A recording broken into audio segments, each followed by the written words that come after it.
This war is about to enter a dangerous phase.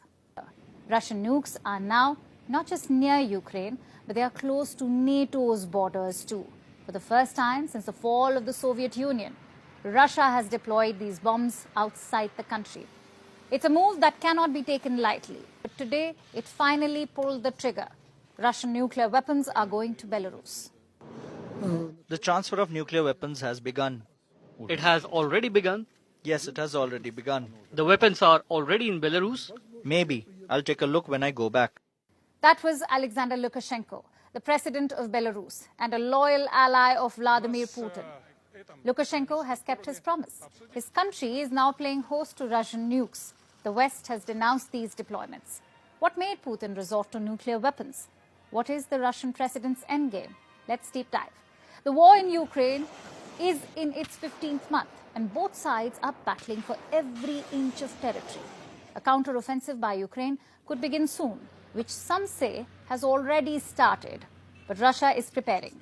Moscow is responding with nuclear weapons. The plan was announced back in March.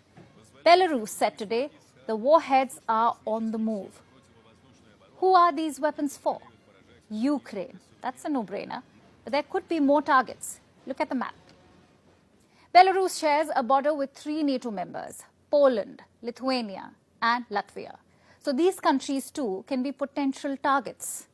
What kind of warheads are these? Tactical warheads. They are small in size and they are used for a limited strike.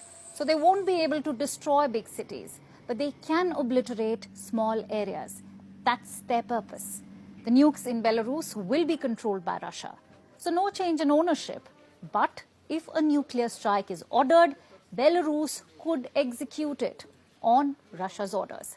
They were given missiles that can carry these warheads. Some aircraft have been converted too.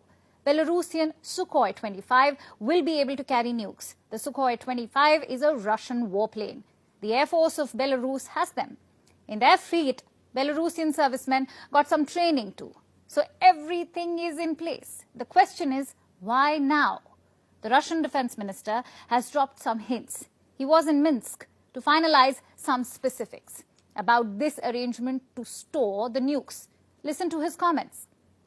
The collective West is essentially waging an undeclared war against our countries. The West was doing all it could to prolong and escalate the armed conflict in Ukraine.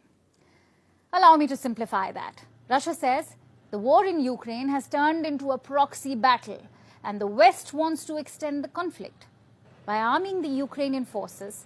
That's the allegation by Russia. So the nukes are deterrents, a way for Russia to take control and perhaps influence the outcome of this war. The US has called Russia's move irresponsible. I would say that we strongly condemn the arrangement. As we have made clear, the use of chemical, biological, or nuclear weapons in this conflict would be met with severe consequences. Washington has condemned the move. But what are they doing to stop Moscow? Will it change its own nuclear posture? Will America reinforce its own nuclear deterrence? The answer to that question is a no.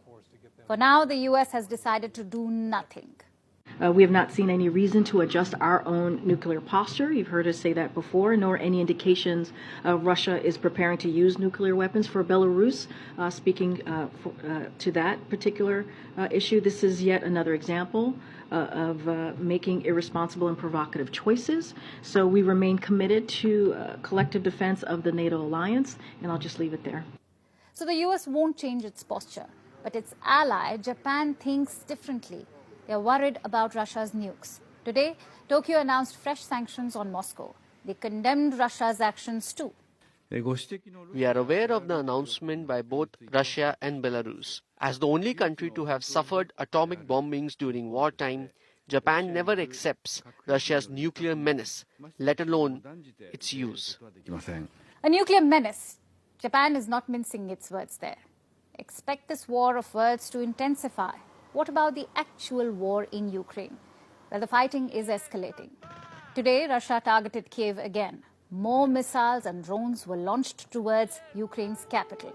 Ukraine said it shot down 10 missiles and 25 drones. There were no casualties. Russia is making moves in Crimea too. This week, Russian officials seized an apartment there. Guess who it belonged to? Volodymyr Zelensky, the president of Ukraine. Reports say the property will be auctioned, but these small